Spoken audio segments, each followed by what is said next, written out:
اعوذ باللہ من الشیطان الرجیم بسم اللہ الرحمن الرحیم۔ السلام علیکم، میں ہوں نوید اور آپ دیکھ رہے ہیں میرا یوٹیوب چینل نوید وائس۔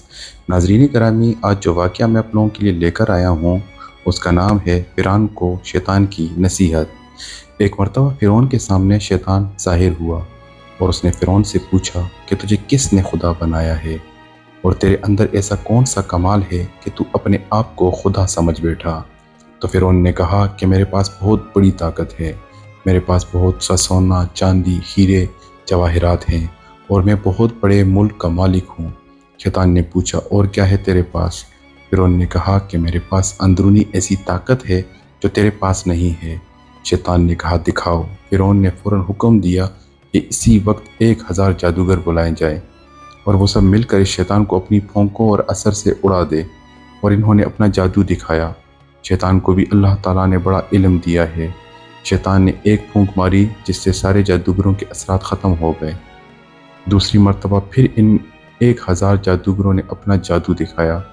شیطان نے پھر ایک پھونک ماری جس سے ان کا اثر ختم ہو گیا۔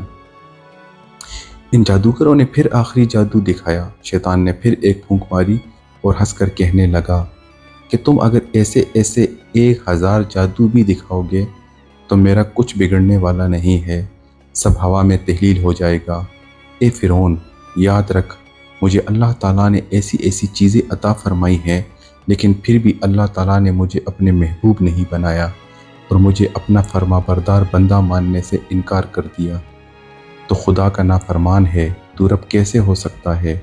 علماء کرام اس واقعے کے بعد لکھتے ہیں کہ انسان اگر خدا کی نافرمانی شہوت کی وجہ سے کر لے تو اس کا گناہ اللہ تعالیٰ معاف فرما دیتے ہیں۔